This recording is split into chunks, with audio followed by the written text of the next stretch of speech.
Pendant 42 ans, j'ai dormi à côté d'un homme qui recevait des lettres d'une autre femme. Des centaines de lettres, toutes soigneusement cachées dans une vieille boîte en métal au fond de notre garage. Je ne les ai découvertes qu'après sa mort. Et quand j'ai lu la première, puis la deuxième, puis toutes les autres, j'ai compris que l'homme que je pensais connaître m'avait caché un secret qui durait depuis plus longtemps que notre propre mariage. Je m'appelle Marguerite, Marguerite Louise Beaumont. J'ai 81 ans aujourd'hui. Je suis née en 1943, dans une petite ville de Bretagne, pas loin de Quimper. J'ai vécu toute ma vie ici, dans cette même région, dans cette même maison, où je vous parle maintenant. Et aujourd'hui, je vais vous raconter l'histoire la plus douloureuse de ma vie. Une histoire que j'ai gardée pour moi pendant 2 ans depuis la mort de mon mari. Une histoire que je dois raconter maintenant, parce que je pense qu'elle doit être racontée. Avant de commencer, j'aimerais vous demander quelque chose. Vous qui me regardez en ce moment, si vous pouvez, s'il vous plaît, cliquez sur le petit pouce levé en bas de cette vidéo. Abonnez-vous à la chaîne Histoire Grand-mère, car j'ai encore beaucoup d'histoires à partager avec vous. Des histoires vraies, des histoires de vie, des histoires qui font mal, mais qui peuvent peut-être aider quelqu'un d'autre à ne pas se sentir seul. Et dites-moi dans les commentaires d'où vous nous regardez, de quelle ville, de quelle région. Je lis tous vos commentaires, vraiment tous. Cela me donne la force de continuer à raconter ces histoires qui pèsent si lourd sur le cœur. Bon, je vais commencer depuis le tout début. Je dois revenir loin en arrière pour que vous compreniez bien toute l'histoire. Je dois revenir à l'année 1963. J'avais 20 ans. J'étais une jeune fille simple de la campagne bretonne. Mon père était pêcheur, comme son père avant lui, comme son grand-père avant lui. Ma mère tenait une petite épicerie dans le village. Nous n'étions pas riches, loin de là, mais nous ne manquions de rien. Nous avions de quoi manger tous les jours, un toit sur la tête, des vêtements propres sur le dos. C'était déjà beaucoup à cette époque, vous savez. J'étais la deuxième de 6 enfants. J'avais un frère aîné, 3 sœurs cadettes et un petit frère qui est né quand j'avais déjà 16 ans. Notre maison était petite, toujours pleine de bruit, de cris d'enfants, d'odeurs de cuisine, de linge qui séchait devant la cheminée. Ma mère travaillait du matin au soir. Elle ouvrait l'épicerie à 6 heures, la fermait à 7 heures du soir, et entre les deux, elle s'occupait de nous tous. Je ne sais pas comment elle faisait. Je ne l'ai jamais vue se plaindre, jamais vue s'asseoir plus de 5 minutes. Mon père partait en mer, avant le lever du soleil. Parfois, il rentrait le soir même. Parfois, il restait absent 2-3 jours quand il fallait aller plus loin. Quand il rentrait, il sentait le poisson, le sel, la mer. Ses mains étaient toujours crevassées, rouges du froid et de l'eau salée. Il était un homme dur, mon père. Pas méchant, non, mais dur. Il parlait peu, souriait rarement. La vie de pêcheur l'avait rendu ainsi, silencieux et fort. Moi, j'aidais ma mère à l'épicerie, après l'école. Je suis allée à l'école jusqu'à 14 ans, ce qui était déjà bien pour une fille à cette époque. J'ai eu mon certificat d'études primaires. Je savais lire, écrire, compter. C'était suffisant. Après 14 ans, j'ai commencé à travailler à plein temps avec ma mère. Je tenais la caisse, je rangeais les marchandises, je servais les clients, je faisais les comptes le soir. Ma mère disait que j'avais une bonne tête pour les chiffres. Les clients de l'épicerie étaient tous des gens du village. Tout le monde connaissait tout le monde. Madame Kersaudy, qui venait tous les matins chercher son pain. Monsieur Le Goff, qui achetait toujours la même chose. Une bouteille de cidre, un morceau de fromage, un saucisson. Les femmes des pêcheurs qui venaient en groupe, qui bavardaient pendant des heures, qui parlaient de leurs maris, de leurs enfants, Des nouvelles du village. C'était comme ça la vie à cette époque. Simple, tranquille. On ne voyageait pas, on ne bougeait pas. On naissait dans un village. On y vivait, on y mourait. C'est en mars 1963 que j'ai rencontré Henri. Henri Beaumont. Il n'était pas du village, il venait de Rennes. Il était venu dans notre région pour travailler comme comptable, dans une conserverie de poissons qui venait de s'ouvrir près du port. C'était un grand événement pour nous, cette conserverie. Cela voulait dire du travail, de l'argent qui rentrait dans la région. Mon père et les autres pêcheurs étaient contents parce qu'ils pouvaient vendre leurs poissons directement à la conserverie. Henri était venu loger chez Madame Kersaudy, qui louait une chambre au-dessus de sa maison. Et comme tout le monde au village, il venait faire ses courses à notre épicerie. La première fois que je l'ai vu, c'était un mardi matin. Je m'en souviens comme si c'était hier. Il était entré dans la boutique, avait enlevé son chapeau et avait dit bonjour avec un accent qui n'était pas d'ici. Un accent de la ville. Un accent qui faisait tourner les têtes. Il était beau, Henri. Grand, mince, les cheveux bruns bien coiffés, toujours habillé proprement avec un costume et une cravate même pour venir acheter du pain. Il portait des lunettes, ce qui lui donnait un air sérieux, intelligent. Il avait 23 ans. Moi, j'en avais 20. Quand il m'a demandé une baguette de pain et une boîte de sardines, j'ai senti mes joues devenir rouges. Je ne sais pas pourquoi. Je n'étais pas habituée à ce qu'un homme de la ville me regarde avec autant d'attention. Il est revenu le lendemain. Et le surlendemain. Tous les jours, il venait à l'épicerie, toujours pour acheter quelque chose de petit. Un paquet de café, un morceau de savon, une bouteille de lait. Et toujours, il trouvait une excuse pour rester un peu, pour parler. Il me posait des questions sur le village, sur les gens, sur la mer. Il disait qu'il n'avait jamais vécu près de l'océan, que tout ça était nouveau pour lui, fascinant. Au début, je répondais timidement, par politesse. Mais petit à petit, j'ai commencé à attendre ses visites. J'ai commencé à me coiffer avec plus de soin le matin, à mettre ma plus jolie robe, celle que ma mère m'avait cousue pour les dimanches, à mettre un peu de rouge sur mes lèvres en cachette. Ma mère avait remarqué, bien sûr. Les mères remarquent toujours ces choses-là.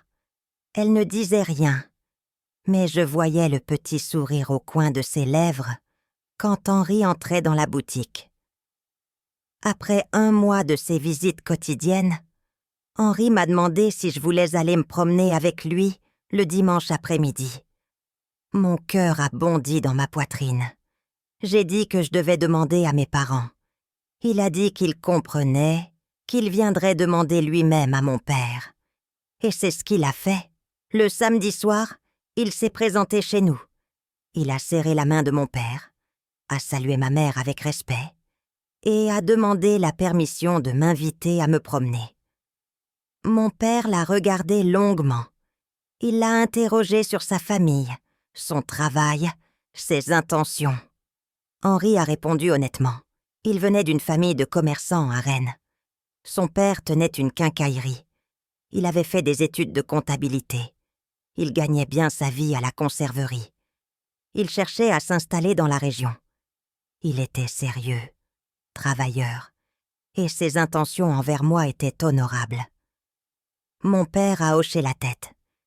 Il a dit qu'Henri pouvait m'inviter à me promener, mais que nous devions rester dans le village, en vue, et que je devais être de retour avant la tombée de la nuit. Henri a accepté toutes ces conditions avec le sourire. J'étais si heureuse que j'avais du mal à cacher mon excitation.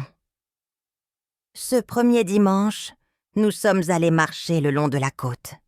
Il faisait beau, le soleil brillait sur l'eau, les mouettes criaient au-dessus de nos têtes. Henri me parlait de Rennes, de la ville, des magasins, des cinémas. Tout cela me semblait si lointain, si différent de ma petite vie au village. Il me posait des questions aussi. Il voulait tout savoir de moi, ce que j'aimais faire, ce que je lisais, ce dont je rêvais. Personne ne m'avait jamais posé ces questions avant. Je lui ai dit que j'aimais lire les romans que je trouvais parfois chez nos clients, qui me les prêtaient, que j'aimais marcher sur la plage tôt le matin quand il n'y avait personne, que je rêvais parfois de voir la ville, mais que je n'étais jamais allée plus loin que Quimper. Il m'écoutait avec tant d'attention que je me sentais importante, intéressante. C'était nouveau pour moi, cette sensation. Les dimanches suivants, nous avons continué nos promenades. Toujours le long de la côte, toujours en restant à vue du village, comme mon père l'avait exigé. Henri me prenait la main quand nous marchions.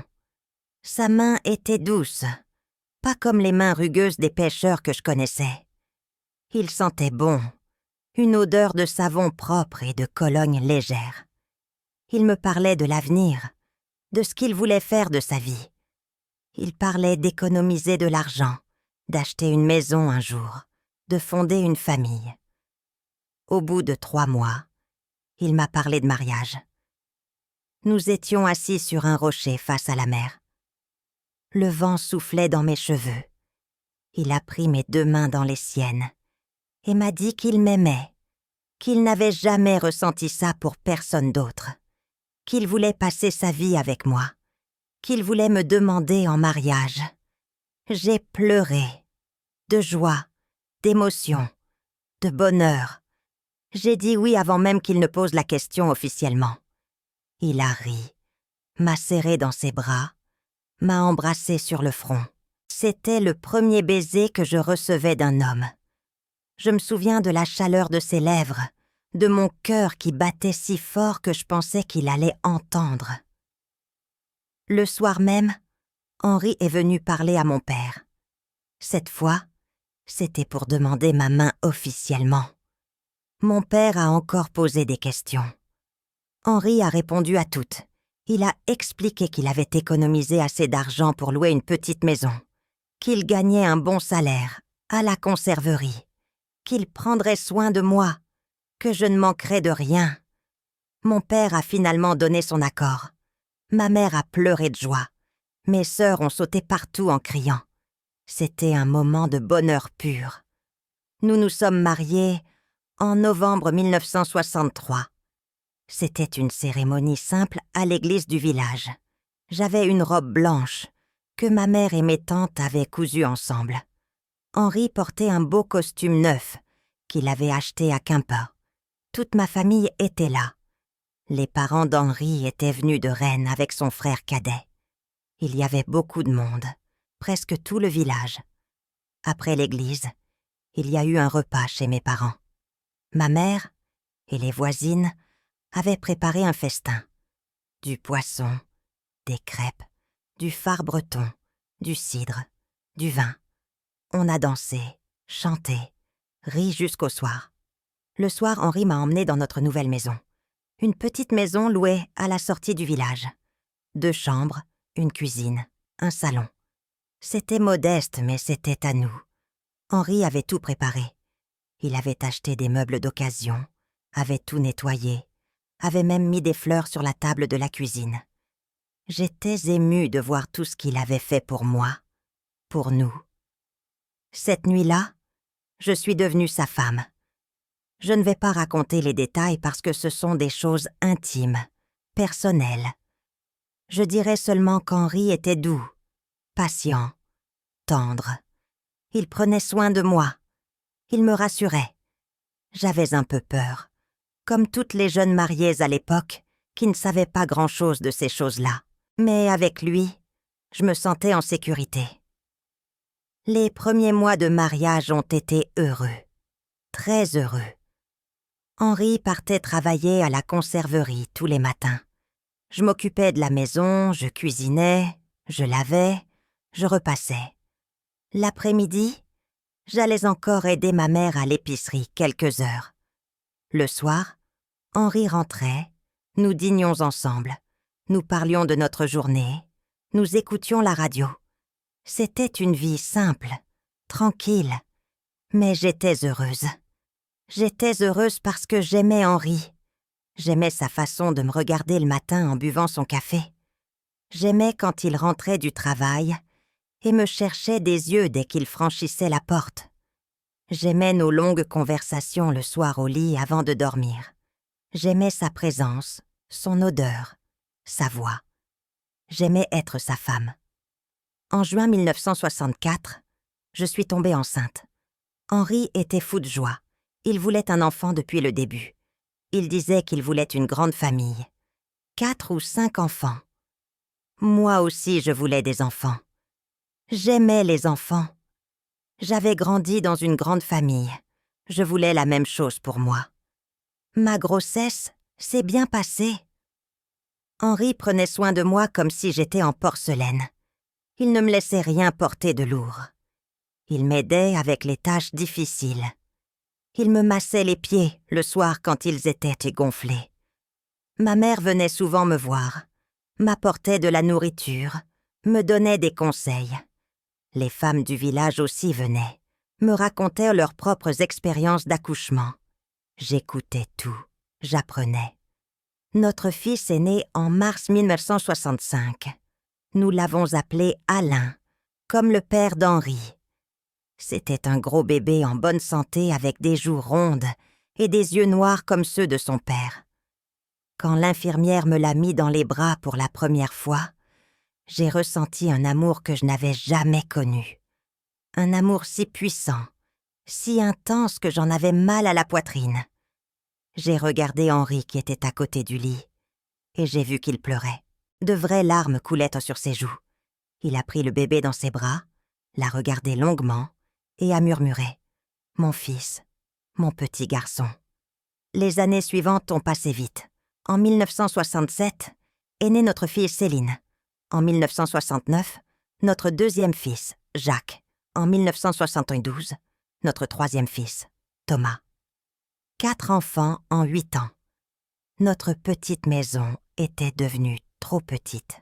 En 1970, Henri avait réussi à acheter une maison plus grande, toujours dans le village.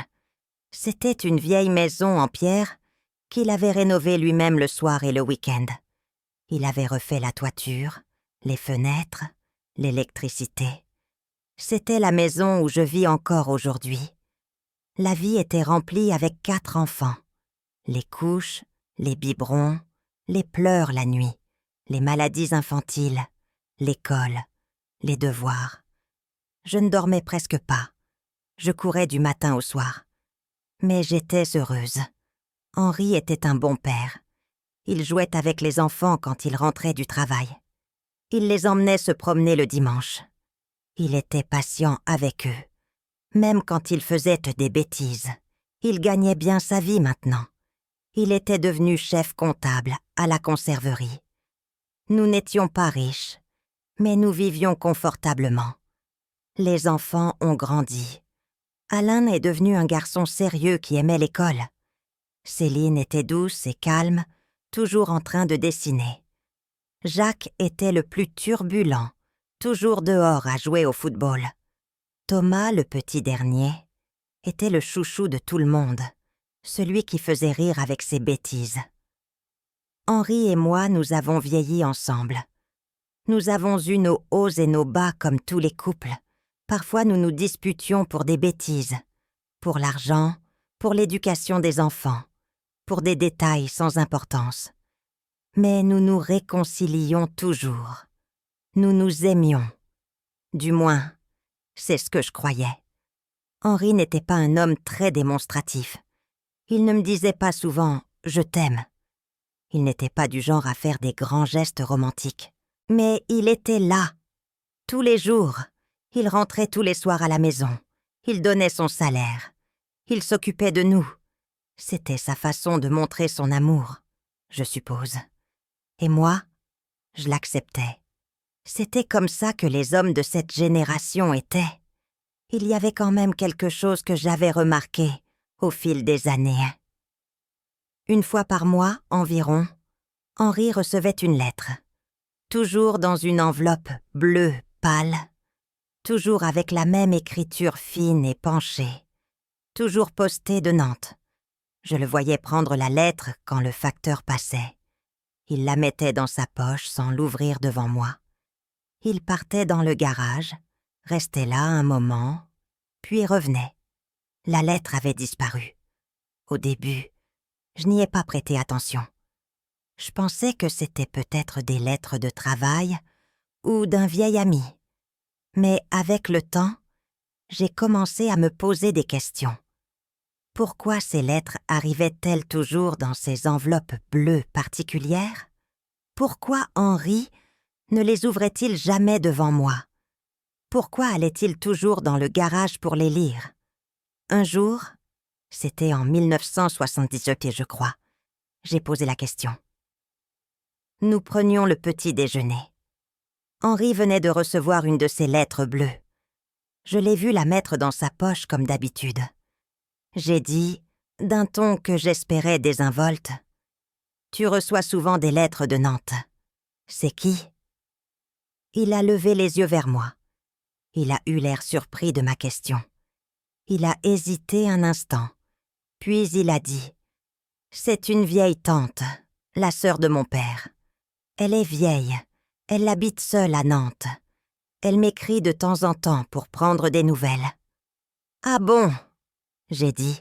« Je ne savais pas que tu avais une tante à Nantes. »« Si. Je ne t'en ai jamais parlé parce qu'elle est très vieille. On ne la voit presque jamais.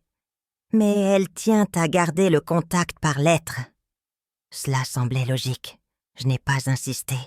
J'ai accepté son explication. Pourquoi aurais-je douté? Henri ne m'avait jamais donné de raison de douter. Il était un bon mari, un bon père. Il travaillait dur, rentrait tous les soirs, ne buvait pas, ne sortait pas avec ses amis. Il était là, solide, présent. Pourquoi me mentirait-il? Les lettres ont continué à arriver, une fois par mois, parfois 2 fois. Toujours les mêmes enveloppes bleues, toujours la même routine. Henri les prenait, les mettait dans sa poche, allait dans le garage. Je n'y pensais plus vraiment. C'était devenu normal, une partie de notre routine familiale. Les années 80 sont arrivées. Les enfants sont devenus adolescents. Alain est entré au lycée. Céline était devenue une belle jeune fille. Jacques jouait au football dans l'équipe du village. Thomas était encore à l'école primaire, mais grandissait vite. La maison était toujours pleine de bruit, de vie, d'agitation. C'était épuisant, mais c'était beau aussi. C'était la vie que j'avais toujours voulu. Henri avait pris de l'âge aussi. Ses cheveux grisonnaient sur les tempes. Il portait maintenant des lunettes plus épaisses. Il travaillait toujours à la conserverie. Mais il parlait parfois de prendre sa retraite dans quelques années. Il disait qu'il voulait profiter de ses petits-enfants quand ils arriveraient, qu'il voulait voyager un peu avec moi, qu'il voulait me montrer Paris, que je n'avais jamais vu. Ces projets d'avenir me faisaient plaisir. Je me disais que nous avions réussi notre vie. Nous avions élevé 4 beaux enfants. Nous avions notre maison. Nous étions ensemble depuis plus de 20 ans. Nous allions vieillir ensemble, tranquillement, entourés de nos enfants et de nos futurs petits-enfants. C'était ce que je pensais. Mais il y avait toujours ces lettres. Elles continuaient à arriver, régulières, comme une horloge. Et il y avait autre chose aussi, que j'avais remarqué avec le temps. Après avoir reçu une de ces lettres, Henri était différent. Il était plus silencieux que d'habitude. Il regardait dans le vide pendant le dîner. Il ne dormait pas bien. Je l'entendais se tourner et se retourner dans le lit, à côté de moi. Cela durait 2-3 jours, puis il redevenait normal. Je ne disais rien. À cette époque, on ne parlait pas beaucoup de ces choses-là. On ne fouillait pas dans les affaires de son mari. On ne posait pas trop de questions. Une femme respectait l'espace privé de son mari. C'était comme ça qu'on nous avait élevés. Faire confiance, ne pas être suspicieuse, tenir sa maison, élever ses enfants et laisser l'homme gérer ses affaires à lui. En 1985, Alain s'est marié. Il avait rencontré une gentille fille du village voisin, Stéphanie. Le mariage a été magnifique. Henri était si fier. Il a fait un discours pendant le repas, où il a pleuré, en parlant de son fils. Il a dit qu'Alain était ce qu'il avait fait de mieux dans sa vie. Que voir son fils devenir un homme bien, un mari, bientôt un père, c'était le plus grand bonheur qu'un père pouvait avoir. J'ai pleuré aussi en l'écoutant. J'ai pensé que oui, nous avions réussi. Nos enfants grandissaient bien. Ils devenaient des adultes responsables. Tout ce que nous avions fait, toutes ces années de travail, de sacrifice, ça en valait la peine. Quelques mois après le mariage d'Alain, j'ai eu une conversation étrange avec ma belle-mère. La mère d'Henri était venue passer quelques jours chez nous. Un soir, nous étions seuls dans la cuisine à faire la vaisselle. Les hommes étaient au salon à regarder la télévision. Elle m'a dit, comme ça, sans préambule, « Marguerite, Henri a toujours été un bon fils, n'est-ce pas ?»« Oui, » j'ai dit, surprise de la question. « Bien sûr. Et un bon mari aussi ?»« Oui, très bon. » Elle a hoché la tête, a continué à laver les assiettes en silence pendant un moment. Puis elle a dit, « Il a eu le cœur brisé quand il était jeune, vous savez. Avant de vous rencontrer. Il n'en parle jamais, mais je le sais. Je suis sa mère. Je vois ces choses. Mon cœur a fait un petit bond. Le cœur brisé? Oui, il était amoureux d'une fille. C'était sérieux. Mais cela n'a pas marché. Les parents de la fille ne voulaient pas. Elle venait d'une famille très riche, vous comprenez. Nous n'étions que des commerçants. Ce n'était pas assez bien pour eux. Il ne m'en a jamais parlé. J'ai dit doucement. Non, il n'en parle jamais. Il a enfoui ça au fond de lui. C'est comme ça qu'Henri est. Il garde tout à l'intérieur. Mais je voulais que vous sachiez. Parce que vous l'avez rendu heureux, Marguerite. Vous lui avez donné une belle famille, une belle vie. Vous avez guéri son cœur brisé. J'ai remercié ma belle-mère pour ses paroles. Mais cette nuit-là, je n'ai pas bien dormi. Je pensais à cette fille du passé d'Henri, cette fille qu'il avait aimée avant moi, cette fille dont il ne m'avait jamais parlé. Était celle qui écrivait ces lettres, depuis Nantes, depuis toutes ces années. Le lendemain, j'ai voulu en parler à Henri. Nous étions au lit, la lumière éteinte.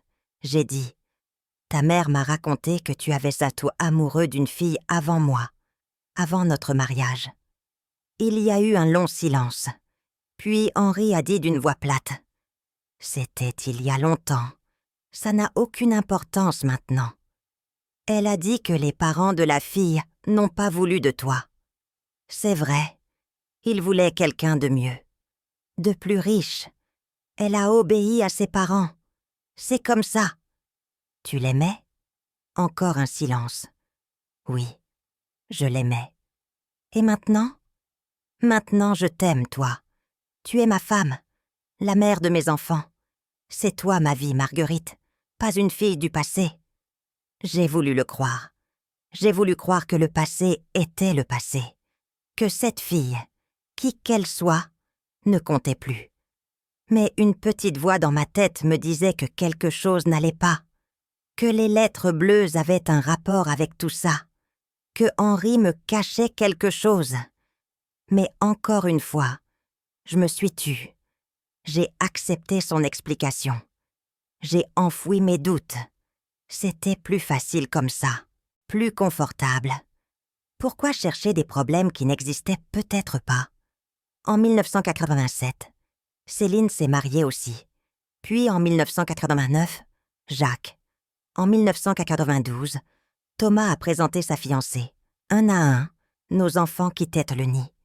La maison devenait plus silencieuse. Henri et moi nous retrouvions seuls de plus en plus souvent. C'était étrange après tant d'années de bruit et d'agitation. Les petits-enfants ont commencé à arriver. D'abord le fils d'Alain en 1986. puis la fille de Céline en 1988, puis les jumeaux de Jacques en 1990. Notre maison se remplissait à nouveau les dimanches, quand toute la famille venait déjeuner. C'était beau de voir la nouvelle génération grandir. Henri était un grand-père merveilleux. Il jouait avec les petits, leur racontait des histoires, leur achetait des bonbons en cachette. En 1995, Henri a pris sa retraite. Il avait 65 ans. Moi, j'en avais 52. Nous nous sommes retrouvés tous les deux à la maison, pour la première fois depuis des décennies. Au début, c'était difficile. Henri ne savait pas quoi faire de ses journées. Il tournait en rond. Il sortait dans le garage. Il passait des heures à bricoler. Il allait marcher sur la plage comme nous le faisions quand nous étions jeunes. Petit à petit, il s'est habitué. Nous avons trouvé une nouvelle routine. Le matin, nous prenions un long petit déjeuner ensemble. L'après-midi, Henri allait au café du village jouer aux cartes avec les autres retraités. Moi, je continuais mes activités. Le tricot, la couture, les courses, les visites aux petits-enfants. Le soir, nous regardions la télévision ensemble. Le week-end, les enfants venaient avec leur famille.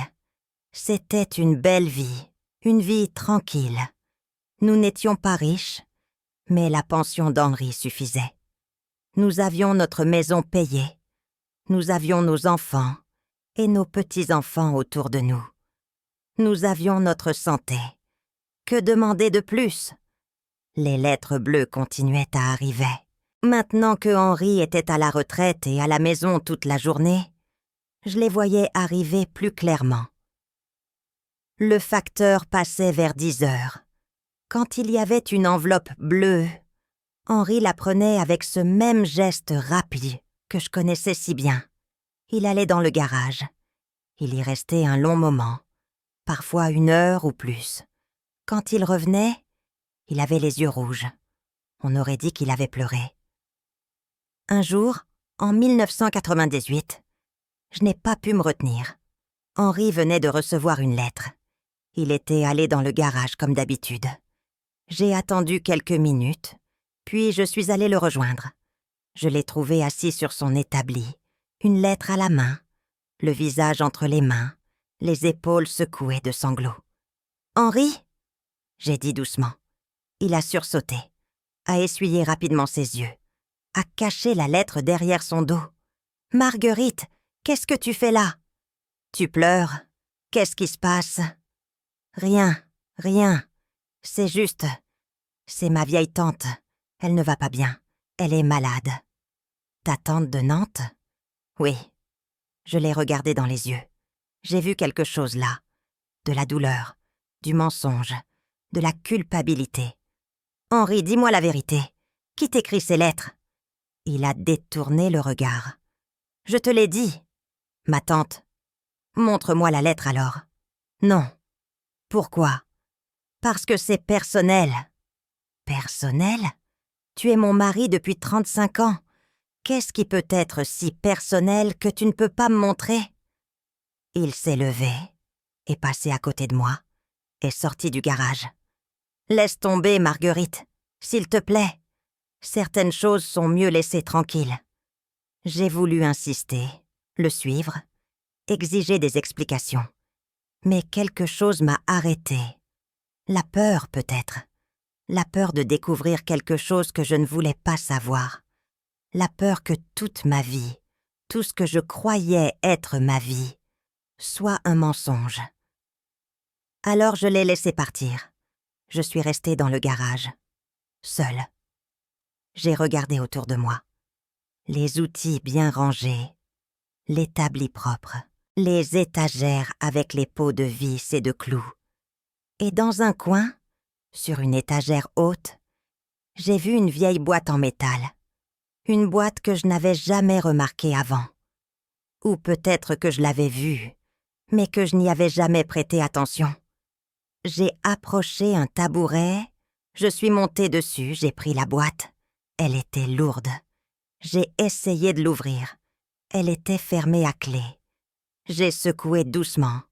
J'ai entendu du papier bouger à l'intérieur. Beaucoup de papier. Mon cœur battait fort. Je savais. Je savais que dans cette boîte, il y avait les lettres. Toutes les lettres. Des années et des années de lettres. Et je savais aussi que je ne devais pas l'ouvrir. Que si je l'ouvrais, quelque chose se briserait. Quelque chose d'important. J'ai remis la boîte à sa place. Je suis descendue du tabouret. Je suis sortie du garage. J'ai continué ma vie, comme si rien ne s'était passé. Mais je savais maintenant. Je savais qu'il y avait un secret. Un gros secret. Et que ce secret avait la forme d'une boîte en métal remplie de lettres bleues. Les années ont continué à passer. Les petits-enfants ont grandi. Certains sont entrés au collège, au lycée. Nous avons eu des arrière-petits-enfants aussi. La famille s'agrandissait. Henri et moi vieillissions. Nous avions nos petits problèmes de santé. Henri a eu des problèmes de cœur en 2005. Il a dû prendre des médicaments tous les jours. Moi, j'ai développé de l'arthrite dans les mains. C'était difficile de tricoter maintenant, difficile de coudre. Mais nous étions ensemble. Nous nous tenions compagnie. Nous regardions nos enfants et nos petits-enfants grandir. Nous allions au mariage, au baptême, aux anniversaires. Nous faisions notre petite vie de vieux couple. Les gens du village nous regardaient et disaient « Regardez Henri et Marguerite, mariés depuis plus de 50 ans. C'est beau l'amour qui dure. » Si seulement ils savaient. Si seulement ils savaient qu'entre nous, il y avait ce secret. Cette boîte de lettres. Ce mensonge qui durait depuis des décennies. Mais je n'en parlais à personne. Pas même à mes enfants. C'était entre Henri et moi. Et peut-être entre Henri et cette femme qui lui écrivait. Cette femme dont je ne connaissais pas le nom. Cette femme du passé, qui refusait de rester dans le passé. Les lettres continuaient à arriver. Moins souvent maintenant. Une fois tous les 2 ou 3 mois. Mais elles arrivaient toujours. Et Henri les lisait toujours dans le garage. Et il pleurait toujours. Et je faisais toujours semblant de ne rien voir. En 2020, la pandémie est arrivée. Tout le monde connaît cette histoire. Le confinement, les masques, la peur. Henri et moi, nous étions des personnes à risque à cause de notre âge. Les enfants ne pouvaient plus venir nous voir. C'était dur. Nous étions coincés à la maison, tous les 2, pendant des mois. Henri a beaucoup vieilli pendant cette période. Il avait 79 ans. Ses problèmes de cœur empiraient. Il était fatigué tout le temps. Il dormait beaucoup. Il ne sortait presque plus. Même le facteur ne venait plus directement. Il laissait le courrier dans la boîte aux lettres devant la maison. Un jour de juin 2020, je suis allée chercher le courrier. Il y avait une enveloppe bleue. Je suis rentrée. Je l'ai mise sur la table. J'ai appelé Henri. Il est venu, a vu l'enveloppe, l'a prise. Mais au lieu d'aller dans le garage comme d'habitude, il s'est assis à la table de la cuisine. Il a ouvert l'enveloppe lentement. Il a lu la lettre. Et puis il a pleuré. Là, devant moi, sans se cacher. « Henri !» j'ai dit. « S'il te plaît, dis-moi, qui est-elle » Il a levé les yeux vers moi. Ses yeux étaient si tristes, si fatigués. « Elle s'appelle Elisabeth. » Il a dit doucement. « Elisabeth Moreau. C'était la fille que j'aimais avant de te rencontrer. » Mon cœur s'est serré. J'ai senti mes jambes trembler. Je me suis assise sur une chaise. « Elle t'écrit depuis toutes ces années. » « Oui. » « Depuis quand ? » ?»« Depuis 1955. Depuis qu'elle m'a quittée. 1955. 8 ans avant que je ne rencontre Henri. 65 ans de lettres. 65 ans de secrets. Et tu ne lui as jamais répondu ? Jamais. Pourquoi elle t'écrit alors, si tu ne réponds jamais ? Henri a pris une grande respiration. Parce qu'elle m'aime encore. Et moi aussi je l'aime encore. Ces mots ont été comme un coup de couteau dans mon cœur. J'ai senti les larmes monter. Tu l'aimes? Après toutes ces années? Tu l'aimes plus que moi? Non! Il a secoué la tête vivement. Non, Marguerite, ce n'est pas ça. Je t'aime. Je t'ai toujours aimée. Tu es ma femme, la mère de mes enfants. Ma vie. Mais Elisabeth était mon premier amour. Mon seul grand amour. Celui qu'on n'oublie jamais. Celui qui reste dans le cœur même quand on essaie de l'enterrer. Pourquoi tu ne m'as jamais dit? Pourquoi tu m'as menti pendant toutes ces années? Parce que j'avais honte. Parce que je ne voulais pas te faire de mal. Parce que je pensais que si je ne répondais jamais, si je gardais tout ça pour moi, ça ne compterait pas vraiment, que je ne te trahissais pas vraiment. Mais tu me trahissais, Henri, tous les jours, pendant 57 ans. Il a baissé la tête. Il a pleuré plus fort. Je sais, et j'en ai tellement honte. Si tu savais comme j'ai honte. Je me suis levée. Je ne pouvais plus le regarder. Je suis partie dans notre chambre. Je me suis allongée sur le lit. J'ai pleuré. J'ai pleuré pendant des heures. J'ai pleuré pour toutes ces années de mensonges. Pour tous ces moments où je l'avais vu, avec ses lettres, et où je m'étais tue. Pour toute cette vie que j'avais crue heureuse, et qui avait été construite sur un secret. Henri est venu me rejoindre quelques heures plus tard. Il s'est allongé à côté de moi. Il a pris ma main. « Pardonne-moi », il a murmuré. « S'il te plaît, Marguerite, pardonne-moi. » Je n'ai pas répondu. Je ne savais pas quoi dire. Comment pardonner quelque chose comme ça? Comment pardonner 57 ans de mensonges? Comment pardonner le fait qu'il avait aimé une autre femme pendant tout notre mariage? Nous sommes restés comme ça, allongés côte à côte, sans parler, pendant toute la nuit. Le lendemain matin, Henri m'a dit qu'il voulait tout m'expliquer, tout me raconter depuis le début. J'ai accepté d'écouter, pas parce que je voulais entendre, mais parce que j'avais besoin de comprendre. Nous nous sommes assis dans la cuisine. Henri a fait du café. Il a pris une grande respiration et a commencé son histoire. J'avais 18 ans quand j'ai rencontré Elisabeth. C'était en 1953. J'étais encore à Rennes. J'étudiais la comptabilité. Elle avait 16 ans. Elle était la plus belle fille que j'avais jamais vue. Des cheveux blonds, des yeux bleus, un sourire qui illuminait tout. Elle venait d'une famille très riche. Son père était avocat. Sa mère venait de la noblesse. Ils habitaient une grande maison dans le centre de Rennes. Je l'ai rencontrée à un bal organisé par l'école. Je ne sais pas comment j'ai eu le courage de l'inviter à danser. Mais je l'ai fait. Et elle a dit oui. Nous avons dansé toute la soirée. Nous avons parlé pendant des heures. Elle était intelligente, drôle, cultivée.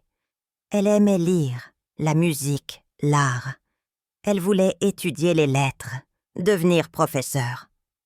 Nous nous sommes revus en cachette. Ses parents ne devaient pas savoir. Ils n'auraient jamais accepté qu'elle fréquente quelqu'un comme moi, un fils de quincaillier, quelqu'un sans titre, sans fortune. Mais nous étions amoureux. Nous nous retrouvions dans les parcs, dans les cafés loin du centre-ville, partout où personne ne nous connaissait. Pendant 2 ans, nous avons été ensemble en secret.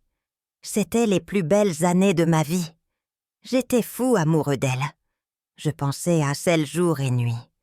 Je rêvais de notre avenir ensemble. Je me disais que je travaillerais dur, que je deviendrais quelqu'un, que je gagnerais assez d'argent pour que ses parents m'acceptent. Mais en 1955, ses parents ont découvert. Quelqu'un nous avait vus ensemble, avait raconté. Son père était furieux. Il a interdit à Elisabeth de me revoir. Il a dit que j'étais indigne d'elle, que je n'étais rien, que je ne serais jamais rien. Il a menacé de la déshériter si elle continuait à me voir, de l'envoyer dans un couvent. Élisabeth a essayé de résister. Elle est venue me voir une dernière fois. Elle pleurait. Elle disait qu'elle m'aimait, qu'elle m'aimerait toujours, mais qu'elle ne pouvait pas désobéir à ses parents, qu'elle n'avait pas le choix. Elle m'a embrassée et elle est partie. J'ai été détruit, complètement détruit.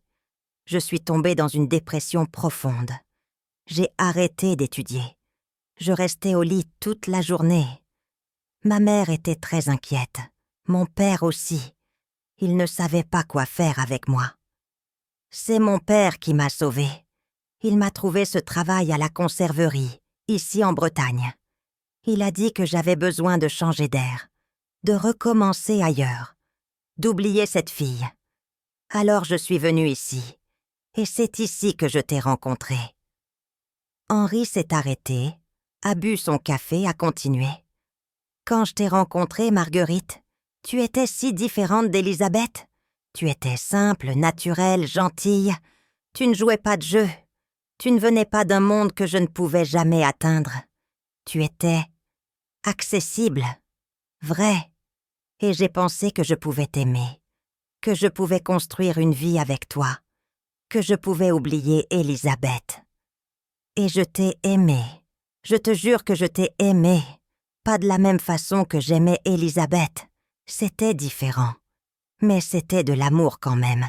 Tu étais ma femme, la mère de mes enfants, ma compagne de vie. Tu comptais pour moi. Tu comptes toujours. Mais 3 mois après notre mariage, j'ai reçu la première lettre. Élisabeth avait retrouvé mon adresse. Et elle m'écrivait pour me dire qu'elle s'était mariée, que ses parents l'avaient forcée à épouser un homme de leur monde, un avocat comme son père, quelqu'un de riche, de bien né, quelqu'un qu'ils approuvaient.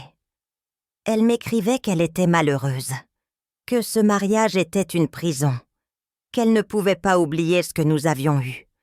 Elle me suppliait de lui répondre, de lui dire que je pensais encore à elle, que notre amour n'était pas mort. Je n'ai pas répondu. Comment aurais-je pu? J'étais mariée aussi. Je t'avais épousé quelques mois auparavant. Répondre aurait été une trahison. Alors je n'ai pas répondu. Mais je n'ai pas jeté la lettre non plus. Je l'ai gardée. Je ne sais pas pourquoi. Peut-être parce qu'une partie de moi voulait garder ce lien avec elle, même si c'était juste du papier. Les lettres ont continué à venir, une par mois, parfois 2. Elle me racontait sa vie, son mariage malheureux, son mari qui était froid, distant, qui la traitait comme un objet, comme une décoration dans sa belle maison. Elle me disait qu'elle pensait à moi tous les jours, qu'elle regrettait de ne pas avoir eu le courage de me choisir, qu'elle m'aimait encore.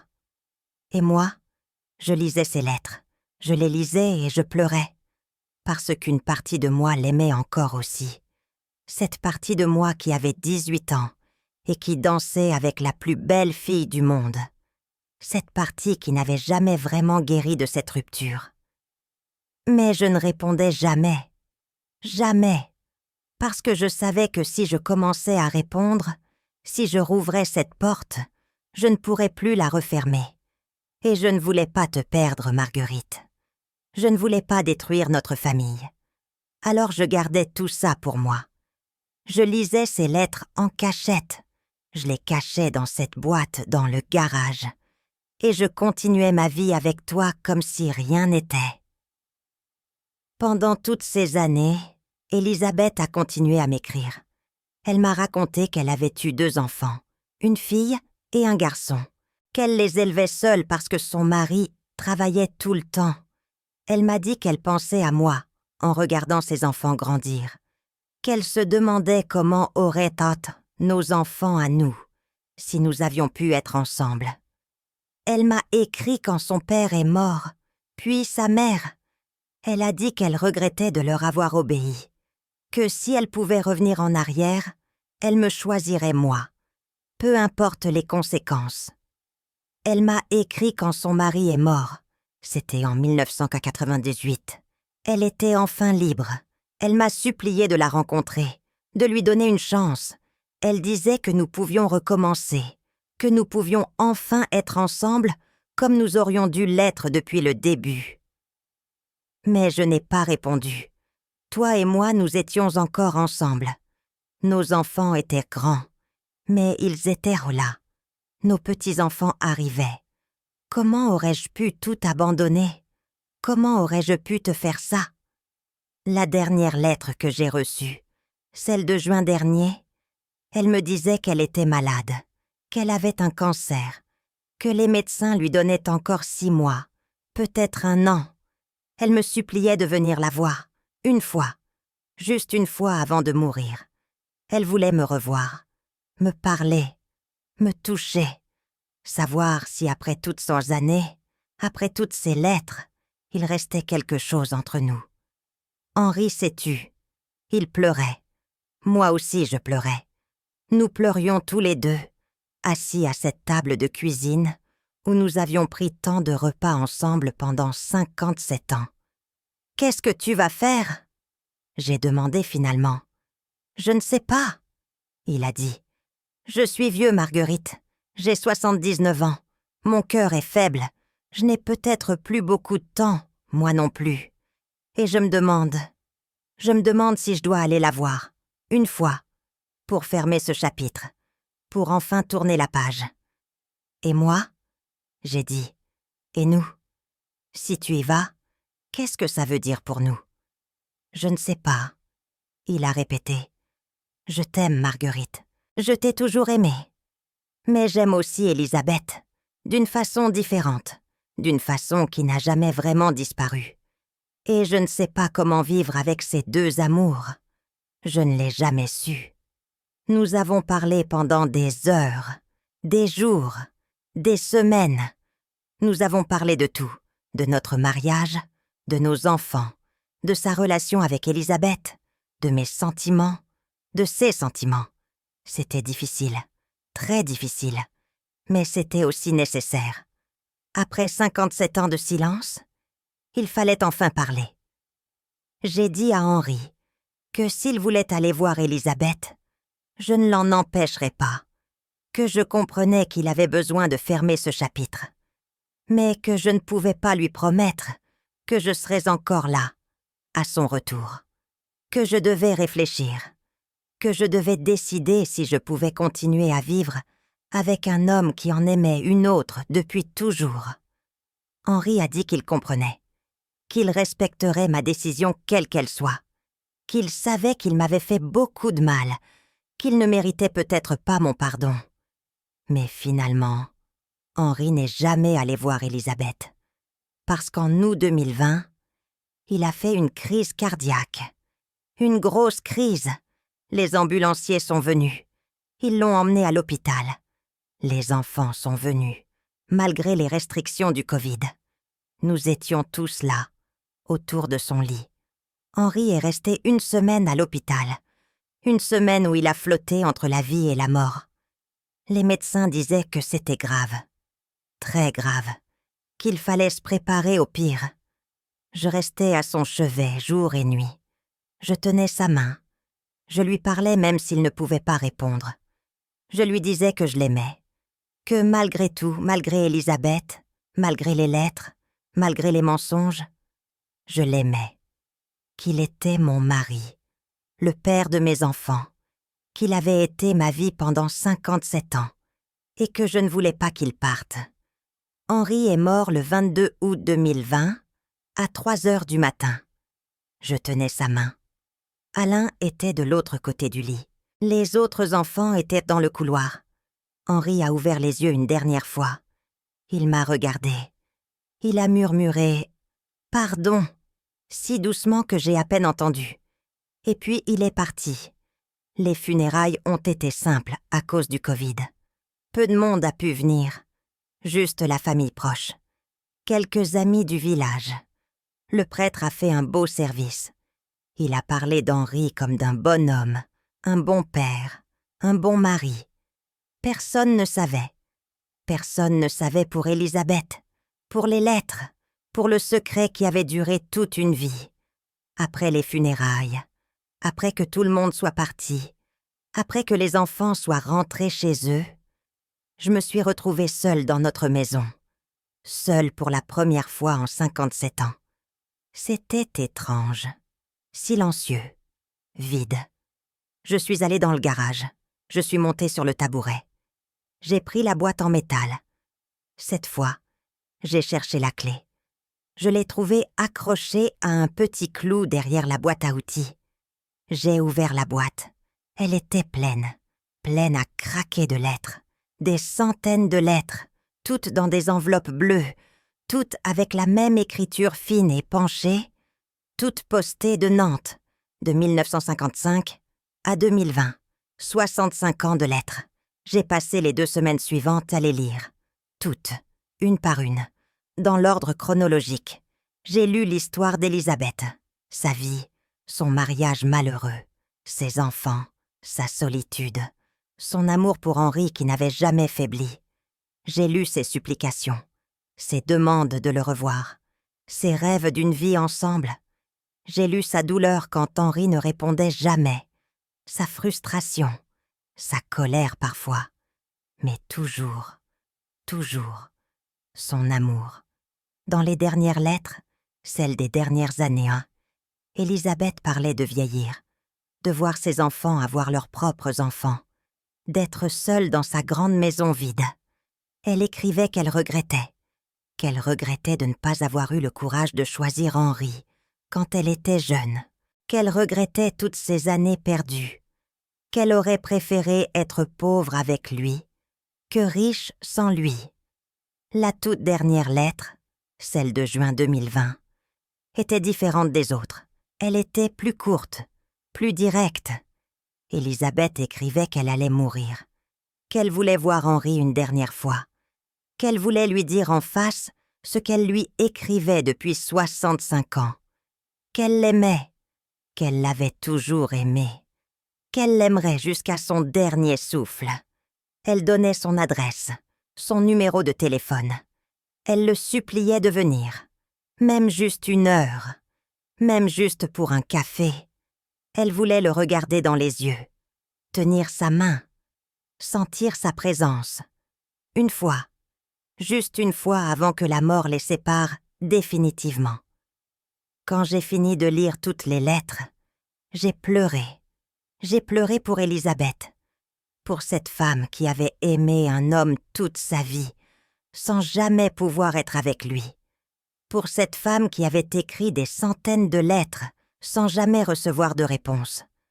Pour cette femme qui était morte, car oui, elle devait être morte maintenant, sans avoir revu l'homme qu'elle aimait.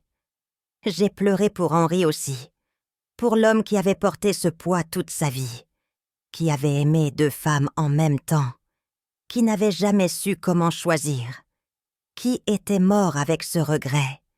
Et j'ai pleuré pour moi, pour toutes ces années où j'avais vécu dans l'ignorance, pour tous ces moments où Henri était avec moi physiquement, mais avec elle en pensée, pour ce mariage qui n'avait jamais vraiment été complètement mien. Mais vous savez quoi? Malgré tout, malgré la douleur, malgré la trahison, malgré les mensonges, je ne regrette rien, parce que Henri et moi, nous avons eu une belle vie ensemble. Nous avons élevé 4 magnifiques enfants. Nous avons eu des petits-enfants merveilleux. Nous avons eu des moments de joie, de rire, d'amour. Même si cet amour n'était pas parfait, même s'il était partagé avec quelqu'un d'autre, il était réel. Après avoir lu toutes les lettres, j'ai pris une décision. J'ai décidé de contacter Élisabeth, ou plutôt d'essayer. J'avais son numéro de téléphone de la dernière lettre. J'ai composé le numéro avec des mains tremblantes. Une voix de femme a répondu. Jeune, ce n'était pas Élisabeth.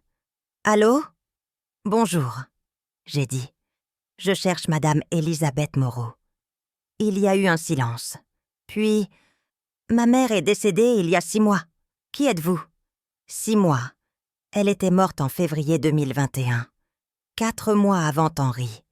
Ils ne s'étaient jamais revus. « Je m'appelle Marguerite Beaumont, » j'ai dit. J'étais la femme d'Henri Beaumont. Nouveau silence. Puis un souffle. Henri, vous êtes la femme d'Henri. Oui, il est décédé en août dernier. Je viens de découvrir les lettres de votre mère. Toutes les lettres. Je ne sais pas ce que je voulais. Peut-être comprendre. Peut-être savoir qui elle était. Vous pouvez venir? La femme a demandé après un moment. Si vous voulez, vous pouvez venir. Je peux vous raconter. Je peux vous montrer. J'ai accepté. Une semaine plus tard, j'ai pris le train pour Nantes. C'était la première fois que je sortais de Bretagne depuis des années. Les enfants voulaient m'accompagner, mais j'ai refusé. Je devais faire ça seule. La fille d'Élisabeth s'appelait Claire. Elle avait 60 ans. Elle ressemblait à sa mère d'après les photos qu'elle m'a montrées.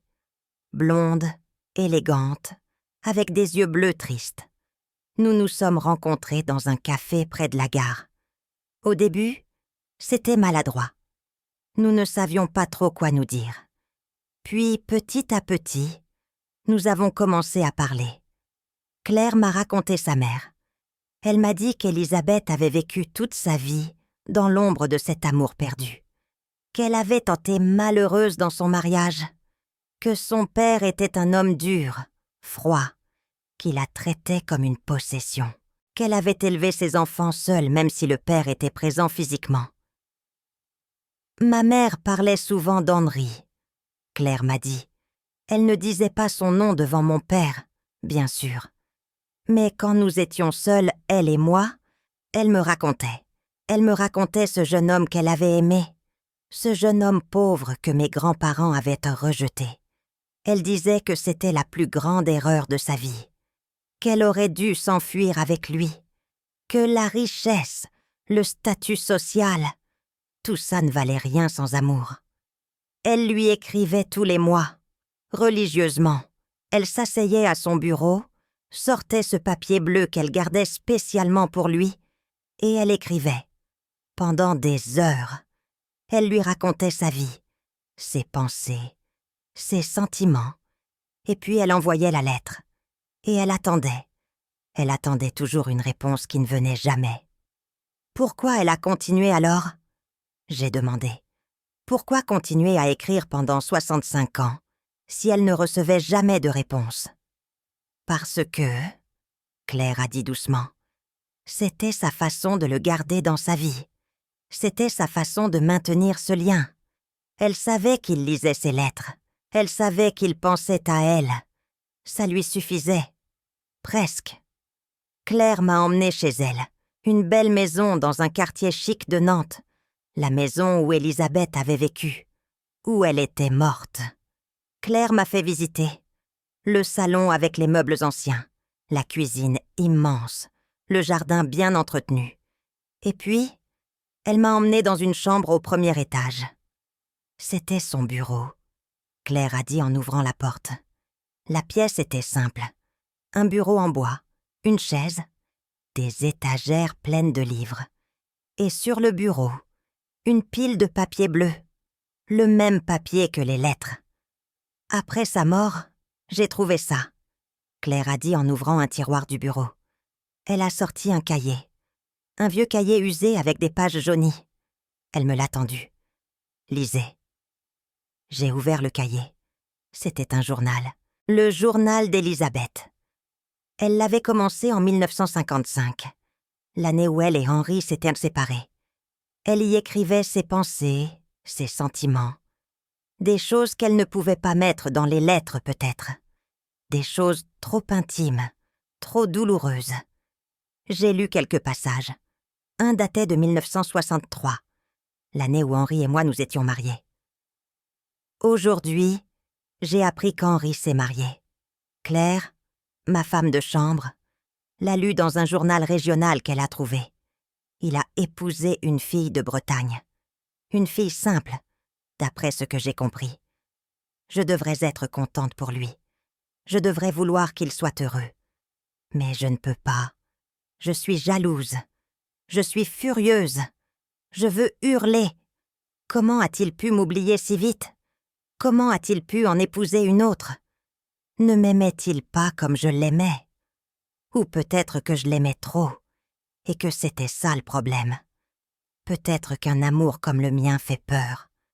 Peut-être qu'il préfère une vie simple avec une femme simple. Peut-être que je n'étais qu'un rêve pour lui. Un rêve dont on se réveille. Je vais continuer à lui écrire quand même, parce que je ne peux pas m'en empêcher. Parce que c'est la seule chose qui me relie encore à lui. Parce que je l'aime. Je l'aimerai toujours. Un autre passage datait de 1998, l'année où son mari était mort. Georges est mort hier. Crise cardiaque, mort instantanée, les enfants pleurent. Moi, je ne pleure pas. Je sais que je devrais. Il était mon mari pendant 43 ans, le père de mes enfants. Mais je ne peux pas pleurer pour un homme que je n'ai jamais aimé. Un homme qui a été imposé à moi par mes parents. Un homme qui m'a traité toute ma vie comme un trophée à exhiber, pas comme une femme à aimer. Maintenant, je suis libre. Enfin. Mais libre pourquoi? Henri est marié. Il a sa vie, sa famille. Je peux lui écrire que Georges est mort, que je suis libre, que nous pourrions enfin être ensemble. Mais à quoi bon? Trop de temps a passé. Nous sommes vieux. Nous avons 68 ans. Ce n'est plus le moment pour les nouveaux départs. Mais je vais lui écrire quand même. Je vais lui proposer de nous revoir. Juste une fois. Pour voir s'il reste quelque chose. Pour savoir si j'ai passé toute ma vie à aimer un fantôme ou un homme réel. Le dernier passage datait de janvier 2021, un mois avant sa mort. Les médecins me donnent encore quelques semaines. Le cancer a gagné. Je le sens. Je sens mon corps mourir petit à petit. Claire est là tous les jours. Elle est si bonne avec moi. Je regrette de ne pas avoir été une meilleure mère pour elle. J'étais trop perdue dans mes propres chagrins pour vraiment la voir grandir. Mais elle ne m'en veut pas. Elle me tient la main. Elle me dit qu'elle comprend. J'ai écrit une dernière lettre à Henri. Je lui ai dit que j'allais mourir. Je l'ai supplié de venir me voir. Une fois. Juste une fois avant que je parte. Je veux le revoir. Je veux voir l'homme qu'il est devenu. Je veux lui dire que je l'aime. En face. Pas sur du papier. Je veux qu'il sache que malgré tout, malgré toutes ces années, malgré le fait qu'il ne m'ait jamais répondu, je ne regrette pas. Je ne regrette pas de l'avoir aimé. C'était le plus beau cadeau de ma vie. Même si c'était un amour impossible. Même si ça m'a rendue malheureuse. Au moins, j'ai aimé vraiment. Au moins, j'ai ressenti quelque chose de fort. Beaucoup de gens vivent toute leur vie sans jamais connaître ça. Moi, je l'ai connu, avec Henri. Et ça, personne ne pourra jamais me le prendre. J'espère qu'il viendra. J'espère pouvoir le revoir une dernière fois. Mais s'il ne vient pas, je comprendrai. Il a sa vie, sa famille. Je n'ai aucun droit de le déranger maintenant. Mais je vais continuer à espérer. Jusqu'à mon dernier souffle. Je vais espérer voir son visage une dernière fois. J'ai refermé le cahier. Les larmes coulaient sur mes joues. Claire pleurait aussi. Elle n'a jamais su qu'il était mort. Claire a dit doucement. Elle est morte en pensant qu'il ne voulait pas venir, qu'il l'avait vraiment oublié, qu'il avait choisi sa vie avec vous. Elle ne savait pas qu'il était mort quelques mois après elle. Il n'avait pas oublié. J'ai dit. Il gardait toutes ses lettres, toutes. Il les lisait. Il pleurait. Il l'aimait aussi, à sa façon. Mais il ne savait pas comment faire. Comment aimer deux femmes en même temps? Comment choisir entre le passé et le présent? Entre le rêve et la réalité? Claire et moi, nous avons parlé pendant des heures. Nous avons partagé nos histoires, nos douleurs, nos regrets. Et étrangement, nous avons trouvé du réconfort l'une dans l'autre. Nous étions les deux femmes qui avaient aimé des gens dans cette histoire tragique. Elle, la fille d'une femme qui avait aimé sans espoir. Moi, la femme d'un homme qui avait aimé 2 femmes. Avant de partir, Claire m'a donné quelque chose. Une photo. Une vieille photo en noir et blanc datant de 1953. On y voyait Henri et Elisabeth, jeunes, beaux, souriants, amoureux. Henri avait 18 ans sur cette photo. Il portait un costume simple. Elisabeth, 16 ans, portait une robe d'été blanche. Ils se tenaient par la main. Ils se regardaient, comme si rien d'autre n'existait au monde. « Je veux que vous l'ayez », Claire a dit.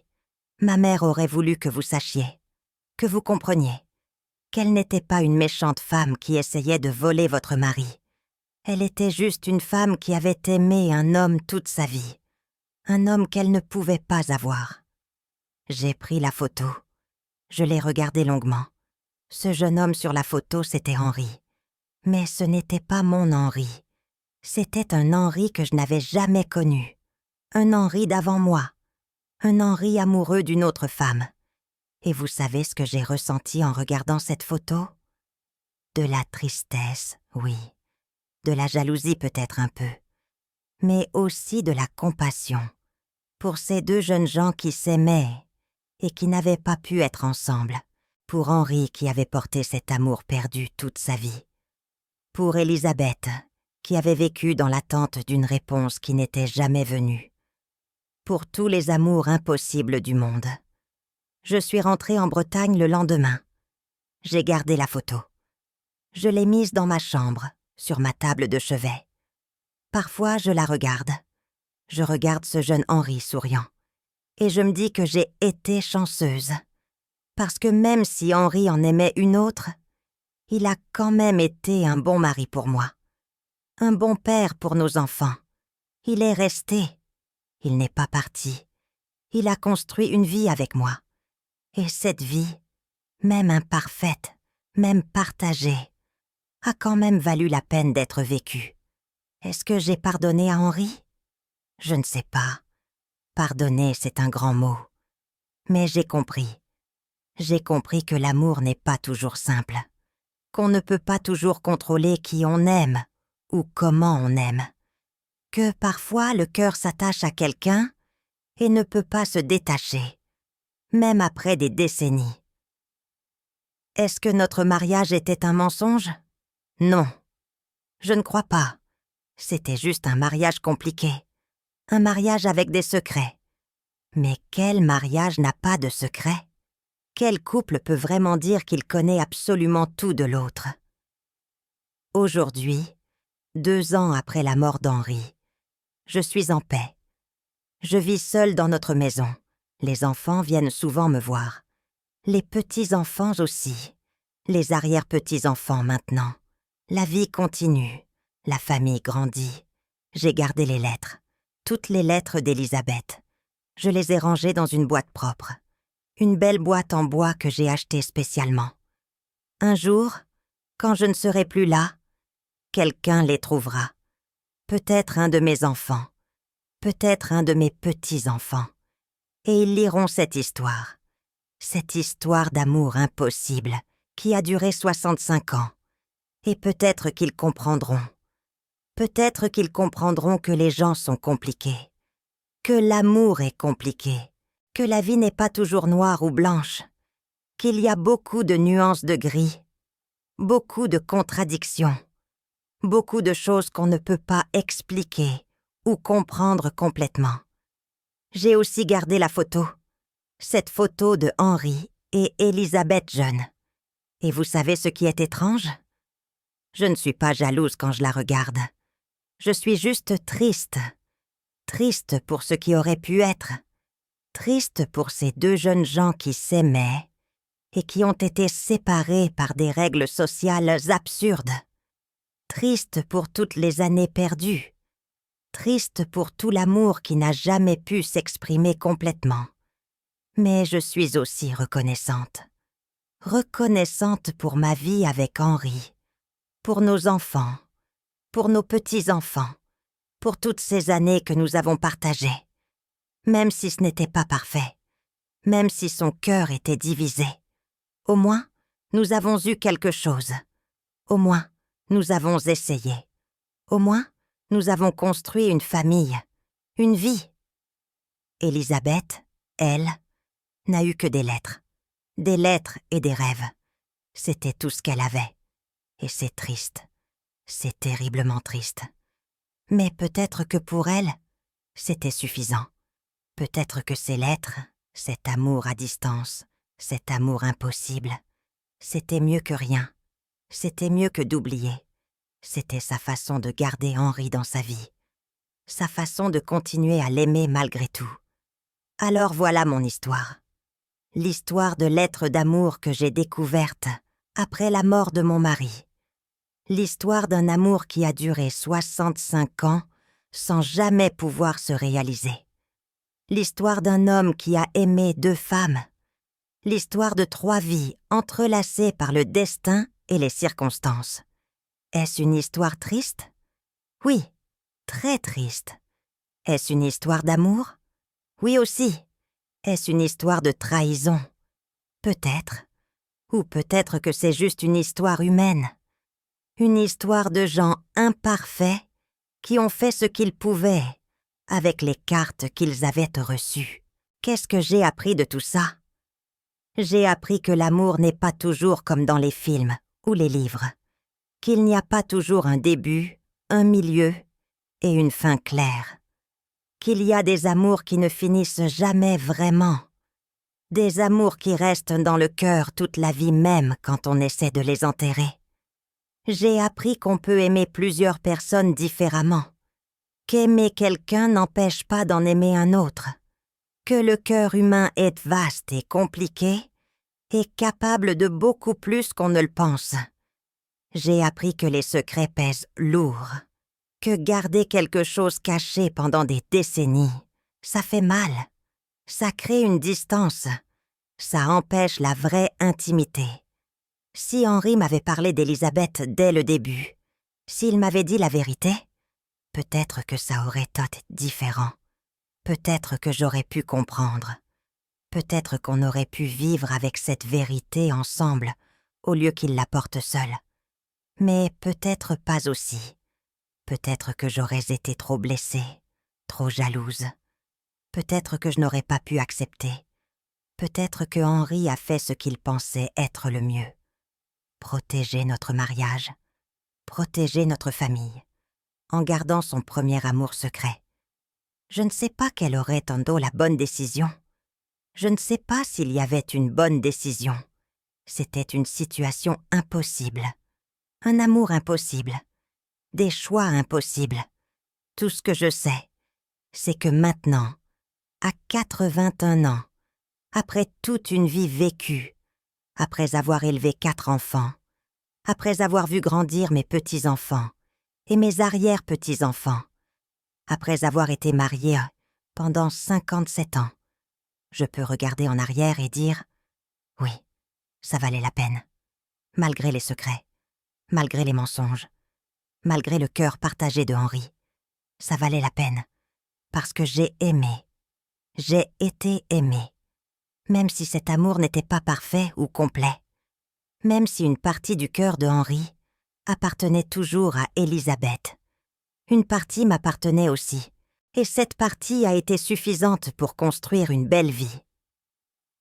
Alors, si vous qui m'écoutez maintenant, si vous découvrez que votre partenaire a des secrets, que son cœur garde des morceaux du passé, je vous dirai ceci.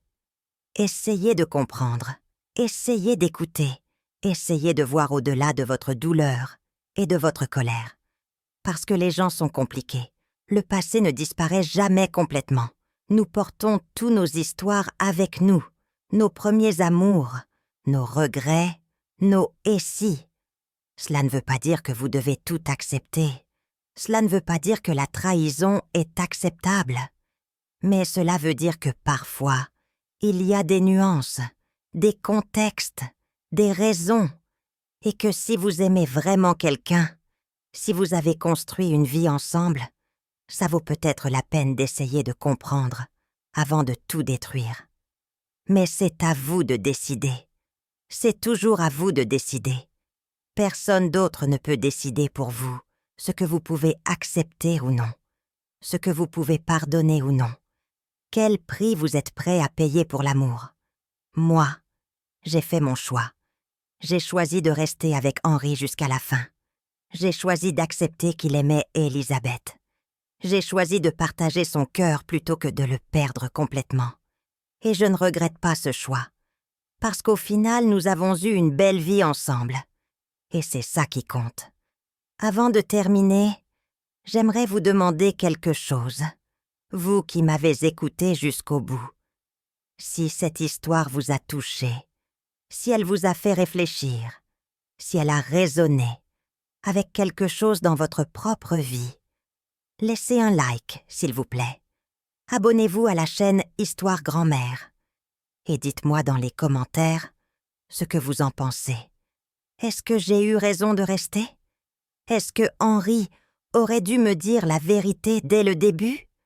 Est-ce qu'Elisabeth aurait dû arrêter d'écrire? Je suis curieuse de savoir ce que vous pensez. Et dites-moi aussi d'où vous nous regardez. De quelle ville? Quel pays? J'adore savoir que mon histoire arrive jusqu'à vous, où que vous soyez. Que mes mots peuvent toucher des gens que je ne rencontrerai jamais. C'est magnifique, vraiment. Je vais vous laisser maintenant.